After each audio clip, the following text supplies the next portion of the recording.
Hello friends, मैं तेजिंदर बिधुड़ी आपका अपने यूट्यूब चैनल में स्वागत करता हूं। तो जैसे कि पिछली वीडियो मैंने भारत के वायसराय पढ़ाए थे, उसका जो सेकंड पार्ट में लेके आया हूं। तो देखते हैं भारत के वायसराय। लॉर्ड एल्गिन द्वितीय तक हम पढ़ चुके हैं, यानी 10 वायसराय, शुरू के 10 वायसराय जो हुए हैं उन्हें हम पढ़ चुके हैं। उसके आगे की वीडियो हम चालू करते हैं। भारत के वायसराय 1858 से 1947 ईस्वी तक। जैसे कि मैं पिछली वीडियो में भी बता चुका हूँ, 1858 से 1947 तक भारत के वायसराय का पद रहा था। इसके अंतर्गत कुछ वायसराय आप पढ़ चुके हैं और नेक्स्ट वायसराय देखते हैं लॉर्ड कर्जन। तो लॉर्ड कर्जन का जो शासनकाल है वो 1899 से 1905 तक रहा था। कब से कब तक रहा था? 1899 से 1905 तक रहा था। तो लॉर्ड कर्जन के शासनकाल में कई महत्वपूर्ण कार्य हुए हैं। आइए देखते हैं कौन कौन से महत्वपूर्ण कार्य हुए लॉर्ड कर्जन के शासनकाल में। 1902 में थॉमस रैले की अध्यक्षता में विश्वविद्यालय आयोग का गठन हुआ। उसी की सिफारिशों पर 1904 में भारतीय विश्वविद्यालय अधिनियम पारित किया गया। ठीक है, तो एक कार्य लॉर्ड कर्जन से हुआ। लॉर्ड कर्जन के कार्यकाल में जो है भारतीय विश्वविद्यालय आयोग पारित कब हुआ? 1904 में। और थॉमस रैले की अध्यक्षता में 1902 में विश्वविद्यालय आयोग आया था।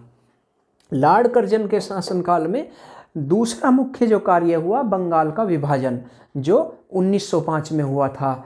जो बंगाल का विभाजन जो अंग्रेजों द्वारा 1905 में किया गया, उन्होंने जब उसका विरोध हुआ तो उन्होंने सफाई दी अपनी तरफ से कि हमने जो बंगाल का विभाजन किया है प्रशासनिक सुधारों के लिए किया है।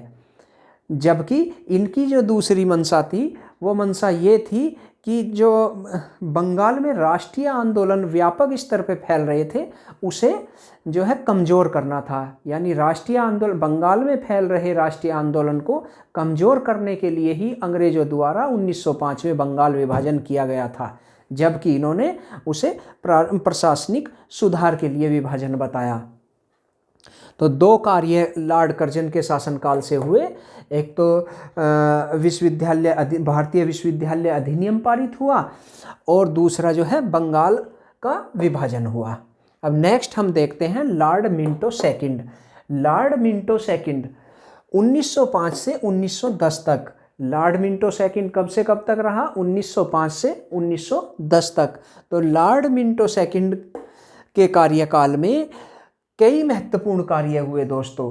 लॉर्ड मिंटो सेकंड के कार्यकाल में सबसे पहला जो महत्वपूर्ण कार्य था, 1906 में मुस्लिम लीग की स्थापना, जो कि ढाका में हुई थी। 1906 में मुस्लिम लीग की स्थापना ढाका में सलीमुल्लाह और आगा खां द्वारा की गई थी। तो पहला महत्वपूर्ण कार्य मुस्लिम लीग की स्थापना किसके शासनकाल में? लॉर्ड मिंटो के। दूसरा महत्वपूर्ण कार्य जो हुआ लॉर्ड मिंटो सेकंड के शासनकाल में, वो हुआ था कांग्रेस का विभाजन। 1907 में कांग्रेस का विभाजन हो गया और कांग्रेस दो भागों में बट गई, गरम दल और नरम दल। तो कांग्रेस विभाजन और मुस्लिम लीग की स्थापना लॉर्ड मिंटो के शासनकाल में हुई थी। और लॉर्ड मिंटो के शासनकाल में तीसरा जो महत्वपूर्ण कार्य हुआ था, 1909 का मार्ले मिंटो सुधार। तो 1909 में जो मार्ले मिंटो सुधार आया था, मार्ले जो था वो था भारत सचिव और मिंटो वायसराय थे। तो दोनों ने मार्ले मिंटो सुधार अधिनियम पारित किया था। तो मार्ले मिंटो सुधार अधिनियम कब आया? वो आया था 1909 में। मार्ले मिंटो सुधार अधिनियम को भारत परिषद अधिनियम भी कहा जाता है। तो मार्ले मिंटो सुधार अधिनियम के तहत जो है मुस्लिमों में पृथक निर्वाचन की व्यवस्था की गई। ठीक है, तो लॉर्ड मिंटो सेकंड, हमने कई कार्य देखे। मुस्लिम लीग की स्थापना 1906 में और कांग्रेस का विभाजन और मार्ले मिंटो सुधार अधिनियम। नेक्स्ट हम देखते हैं लॉर्ड हार्डिंग सेकंड।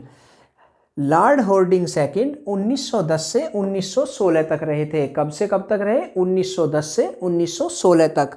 तो लॉर्ड हार्डिंग सेकंड के शासनकाल में कई महत्वपूर्ण कार्य हुए, जिसमें प्रमुख है दिल्ली दरबार 1911 का। दिल्ली दरबार 1911 में दिल्ली दरबार आयोजित किया गया, जिसमें जो बंगाल विभाजन हुआ था, बंगाल विभाजन को 1911 में दिल्ली दरबार के आयोजन में रद्द कर दिया गया। और 1911 में ही ये घोषणा की गई कि दिल्ली को भारत की राजधानी बना दिया जाएगा। यानी भारत की राजधानी उस वक्त कलकत्ता हुआ करती थी, और 1911 में ये घोषणा की गई कि दिल्ली को भारत की राजधानी बना दिया जाएगा। और यानी इस दिल्ली दरबार के तहत ही 1912 में दिल्ली को भारत की राजधानी बना दिया गया। तो दिल्ली दरबार का आयोजन 1911 में किसके शासनकाल में हुआ? लॉर्ड हार्डिंग सेकंड के शासनकाल में। लॉर्ड हार्डिंग सेकंड के शासनकाल में दूसरा महत्वपूर्ण कार्य हुआ बनारस हिंदू यूनिवर्सिटी की स्थापना, जो मदन मोहन मालवीय द्वारा 1916 में की गई थी। कब की गई थी? 1916 में। लॉर्ड हार्डिंग सेकंड के शासनकाल के दो कार्य, दिल्ली दरबार का आयोजन 1911 में और BHU यानी बनारस हिंदू यूनिवर्सिटी की स्थापना मदन मोहन मालवीय द्वारा 1916 में की गई। तो दो कार्य हमारे जो हैं लॉर्ड हार्डिंग से हो गए। अब नेक्स्ट जो हमारा वायसराय आता है लॉर्ड चेम्सफोर्ड। लॉर्ड चेम्सफोर्ड जो है 1916 से 1921 तक रहता है। कब से कब तक? 1916 से 1921 तक रहता है। लॉर्ड चेम्सफोर्ड के शासनकाल में भी कई महत्वपूर्ण कार्य हुए हैं दोस्तों। तो देखते हैं लॉर्ड चेम्सफोर्ड के शासनकाल में कौन कौन से महत्वपूर्ण कार्य हुए हैं। सबसे पहला महत्वपूर्ण कार्य होता है होम रूल लीग की स्थापना। होम रूल लीग जो भारत में हुए, ये आंदोलन हुए थे, ये दो आंदोलन हुए थे मुख्यतः। पहला जो होम रूल लीग आंदोलन हुआ था वो हुआ था अप्रैल 1916 में। 1916 में प्रथम होम रूल लीग की शुरुआत हुई थी, जो बाल गंगाधर तिलक के नेतृत्व में हुई थी। तो पहला जो होम रूल लीग स्टार्ट होता है अप्रैल 1916 से, होता है बेलगांव पुणे से, और जिसका नेतृत्व करते हैं बाल गंगाधर तिलक। जो दूसरा होम रूल लीग है वो 5 महीने बाद 1916 में ही सितंबर 1916 से शुरू होता है, जिसका नेतृत्व करती हैं आयरलैंड की महिला थी, जिसे हम आयरिश महिला भी कहते हैं, एनी बेसेंट। तो एनी बेसेंट द्वारा होम रूल लीग की स्थापना जो की गई वो सितंबर 1916 से की गई थी। और उससे पहले जो है बाल गंगाधर तिलक द्वारा होम रूल लीग की जो शुरुआत की गई थी वो अप्रैल में की गई थी। तो अप्रैल में तिलक द्वारा शुरुआत की गई और सितंबर में एनी बेसेंट द्वारा शुरुआत की गई। तो उम्मीद करता हूँ होम रूल लीग के बारे में आपको पता चल गया होगा, और जो लॉर्ड चेम्सफोर्ड के शासनकाल में ही हुए थे। इन लॉर्ड चेम्सफोर्ड के शासनकाल में एक भारत सुधार अधिनियम आया था। लॉर्ड चेम्सफोर्ड के शासनकाल में भारत सुधार अधिनियम आया था, जिसे मॉन्टेग्यू चेम्सफोर्ड सुधार भी कहा जाता है। और मॉन्टेग्यू चेम्सफोर्ड सुधार जो है 1919 में आया था। लॉर्ड चेम्सफोर्ड के शासनकाल में और अन्य कार्य क्या हुए थे? एक महत्वपूर्ण कार्य हुआ था, रोलेक्ट एक्ट आया था 1919 में। रोलेक्ट एक्ट जो है लॉर्ड चेम्सफोर्ड के शासनकाल में ही आया था। क्या था रोलेक्ट एक्ट? यह एक ऐसा कानून था जो किसी भी भारतीय पर शक होने पर गिरफ्तार किया जा सकता था। इसी कानून के अंतर्गत जो है डॉक्टर सतपाल और सैफुद्दीन किचलू को गिरफ्तार कर लिया गया, जिसके विरोध में जलियांवाला बाग में जो है एक सभा आयोजित की गई, और उस सभा में काफ़ी लोग इकट्ठा हुए थे, और जिसमें जो है जनरल डायर ने निहत्थे लोगों पर गोलियां चलवा दी थी। और यह घटना जो है जलियांवाला बाग हत्याकांड के नाम से जानी जाती है। इसमें जो है कई हजार लोगों की मौत हुई थी, जबकि ब्रिटिश शासन ने कम ही बताया था। तो ये 13 अप्रैल 1919 को जलियांवाला बाग हत्याकांड हुआ। ठीक है, तो लॉर्ड चेम्सफोर्ड के शासनकाल में जलियांवाला बाग हत्याकांड, रोलेक्ट एक्ट 1919 में आया। और क्या हुआ? खिलाफत आंदोलन भी लॉर्ड चेम्सफोर्ड के शासनकाल में ही हुआ था। खिलाफत आंदोलन के बाद जो है और महत्वपूर्ण कार्य है असहयोग आंदोलन। असहयोग आंदोलन गांधी जी द्वारा जो है 1920 जो शुरू किया गया था वो लॉर्ड चेम्सफोर्ड के शासनकाल में हुआ था। और खिलाफत आंदोलन भी जो 1919 में हुआ था लॉर्ड चेम्सफोर्ड के शासनकाल में ही हुआ था। तो लॉर्ड चेम्सफोर्ड से कई मुख्य कार्य हो गए। होम रूल लीग की स्थापना हो गई और मॉन्टेग्यू चेम्सफोर्ड सुधार हो गया, खिलाफत आंदोलन 1919 हो गया और असहयोग आंदोलन गांधी जी द्वारा जो 1920 में चला गया वो भी लॉर्ड चेम्सफोर्ड के शासनकाल में ही हो गया। ठीक है, और रोलेट एक्ट भी चेम्सफोर्ड के शासनकाल में ही आया था। तो चेम्सफोर्ड का शासन कब से कब तक? 1916 से 1921 तक चला। नेक्स्ट आते हैं लॉर्ड रीडिंग। लॉर्ड रीडिंग 1921 से 1926 ईस्वी तक। कब से कब तक रहा? 1921 से 1926 ईस्वी तक। इसके शासनकाल में मुख्य कोई ऐसा कार्य नहीं है, लेकिन एक फैक्ट इससे याद रखना आप, ये भारत के जितने भी वायसराय हुए हैं उनमें प्रथम यहूदी वायसराय था। कौन था? प्रथम यहूदी। ये यहूदी धर्म से बिलोंग करता था। बाकी जितने भी वायसराय हुए हैं वो क्रिश्चियन हुए हैं। तो लॉर्ड रीडिंग 1921 से 1926 प्रथम यहूदी वायसराय। आगे चलते हैं लॉर्ड इरविन। लॉर्ड इरविन 1926 से 1931 तक रहा था। कब से कब तक रहा? 1926 से 1931 तक रहा लॉर्ड इरविन। लॉर्ड इरविन के समय में कई कार्य हुए थे और कई महत्वपूर्ण कार्य हुए हैं। लॉर्ड इरविन के समय में ही साइमन कमीशन भारत आया था। साइमन कमीशन 1928 में भारत आया था, जिसमें जो थे 7 सदस्य थे और 7 सदस्य ही अंग्रेज थे। कोई भी भारतीय सदस्य साइमन कमीशन में नहीं था, जिसका भारतीयों ने जोरदार विरोध किया। और लाला लाजपत राय के नेतृत्व में साइमन गो बैक के नारे लगाए गए, साइमन वापस जाओ के नारे लगाए गए, जिसमें जो है सैंडर्स के द्वारा जो है लाठीचार्ज कर दिया गया। और उस लाठीचार्ज में जो है लाला लाजपत राय घायल हुए थे, जो बाद में लाला लाजपत राय जी की मृत्यु हो जाती है। लॉर्ड इरविन के शासनकाल में साइमन कमीशन। और दूसरा जो था नेहरू रिपोर्ट, लॉर्ड इरविन के शासनकाल में ही आई। जब साइमन कमीशन भारत आ गया था और भारतीयों ने विरोध किया था तो अंग्रेजों ने ये तंज कसा था कि भारतीयों पर ये तंज कसा था कि क्या आप अपना संविधान खुद बना सकते हो। तो उसके जवाब में जो है नेहरू रिपोर्ट तैयार की गई और नेहरू रिपोर्ट की अध्यक्षता जो है मोतीलाल नेहरू ने की थी। तो ये कब हुई? ये लॉर्ड इरविन के शासनकाल में ही हुई थी। लॉर्ड इरविन के शासनकाल में एक और महत्वपूर्ण कार्य हुआ, गोलमेज सम्मेलन। जो 3 गोलमेज सम्मेलन हुए थे 1930, 1931 और 1932 को हुए थे। तो तीनों गोलमेज सम्मेलनों में जो है, तीनों में से 2 गोलमेज सम्मेलन, प्रथम गोलमेज सम्मेलन और तृतीय गोलमेज सम्मेलन, यानी पहले और तीसरे में जो है कांग्रेस ने भाग नहीं लिया था। दूसरे गोलमेज सम्मेलन 1931 में गांधी जी ने भाग लिया था। और तीनों गोलमेज सम्मेलनों में डॉक्टर भीमराव अंबेडकर ने भाग लिया था। तो गोलमेज सम्मेलन लॉर्ड इरविन के शासनकाल में हुआ और साइमन कमीशन भारत आया इरविन के शासनकाल में और नेहरू रिपोर्ट हुई। ठीक है, और सविनय अवज्ञा आंदोलन जो 1930 में गांधी जी द्वारा किया गया था वो भी लॉर्ड इरविन के शासनकाल में ही हुआ था। तो लॉर्ड इरविन का शासनकाल कब से कब तक? 1926 से 1931 तक। कौन कौन से कार्य? साइमन कमीशन भारत आया, नेहरू रिपोर्ट तैयार हुई, गोलमेज सम्मेलन हुआ और सविनय अवज्ञा आंदोलन हुआ।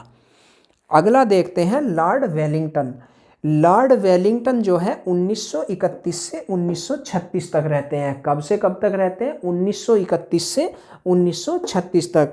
तो लॉर्ड वेलिंगटन के द्वारा इसमें मुख्य एक ही कार्य है, एक भारत शासन अधिनियम 1935 जो आया, वही भारत शासन अधिनियम जिसे भारत का मिनी कॉन्स्टिट्यूशन भी कहा जाता है, यानी भारत शासन अधिनियम जो आया 1935 में, वो लॉर्ड वेलिंगटन के समय में ही आया था। तो लॉर्ड वेलिंगटन का कार्यकाल कब से कब तक? 1931 से 1936 तक।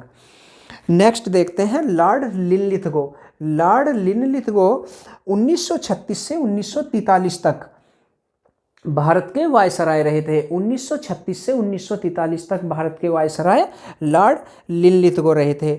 लॉर्ड लिनलिथगो के समय में 1939 में नेताजी सुभाष चंद्र बोस ने फॉरवर्ड ब्लॉक की स्थापना की थी।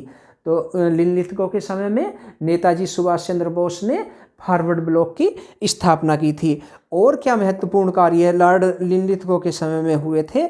सेकंड विश्व युद्ध, जो द्वितीय विश्व युद्ध हुआ था, जो 1939 से शुरू हुआ था और 1945 तक चला था, वो 1939 में जो द्वितीय विश्व युद्ध की शुरुआत हुई लॉर्ड लिनलिथगो के समय में ही हुई थी। और लॉर्ड लिनलिथगो के समय में 1940 में अगस्त प्रस्ताव आया था।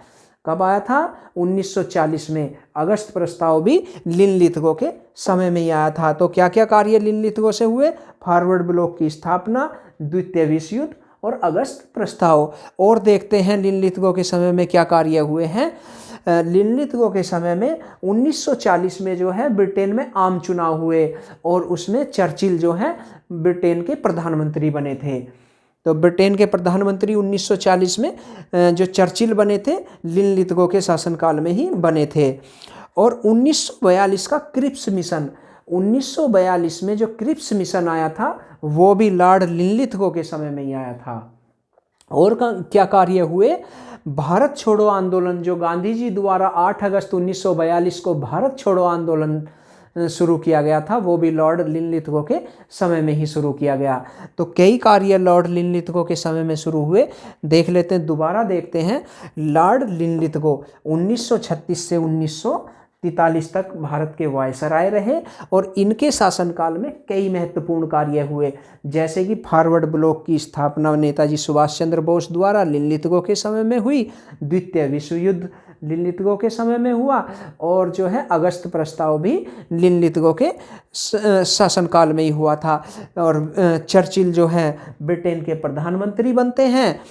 क्रिप्स मिशन 1942 जो है वो भी इनके शासनकाल में ही आता है और भारत छोड़ो आंदोलन 8 अगस्त 1942 में लिनलिथगो के शासनकाल में ही शुरू होता है। तो इतने फैक्ट जो हैं लिनलिथगो से याद रखने हैं आपको।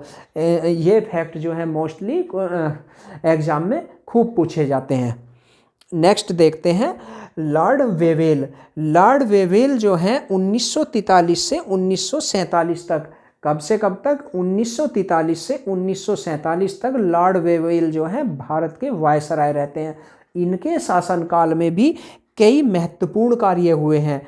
लॉर्ड वेवेल के शासनकाल में प्रथम जो एक महत्वपूर्ण कार्य था 1946 का नौसेना विद्रोह, यानी 1946 में मुंबई में नौसेना ने विद्रोह कर दिया था। वो किसके शासनकाल में हुआ? लॉर्ड वेवेल के शासनकाल में हुआ। और लॉर्ड वेवेल 1943 से 1947 तक भारत के वायसराय रहे थे। और लॉर्ड वेवेल के शासनकाल में और क्या कार्य हुए? एक कार्य हुआ था 16 अप्रैल 1946 को। 16 अप्रैल 1946 को मुस्लिम लीग द्वारा, मुस्लिम समुदाय द्वारा सीधी कार्रवाई दिवस मनाया गया था।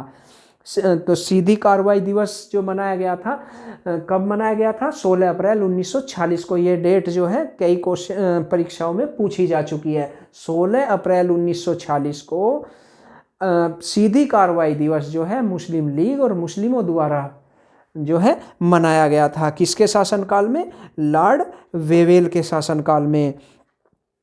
और लॉर्ड वेवेल के शासनकाल में कैबिनेट मिशन भारत आया था।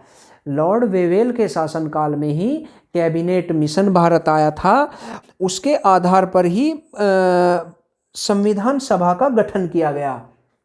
तो संविधान सभा का जो गठन हुआ था वो किसके शासनकाल में हुआ था? लॉर्ड वेवेल के शासनकाल में। यानी कैबिनेट मिशन भारत आया और जिसके आधार पर संविधान सभा का गठन किया गया।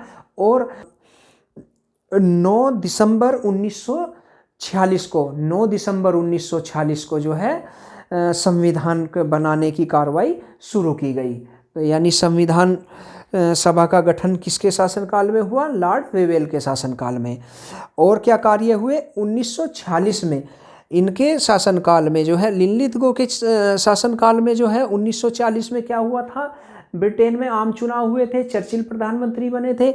और लॉर्ड वेवेल के शासनकाल में 1946 में ब्रिटेन में फिर आम चुनाव होते हैं और जो चर्चिल जो प्रधानमंत्री बने थे वो पद से हट जाते हैं और ब्रिटेन के नए प्रधानमंत्री बनते हैं क्लीमेंट एटली। तो एटली प्रधानमंत्री बन जाते हैं लॉर्ड वेवेल के शासनकाल में।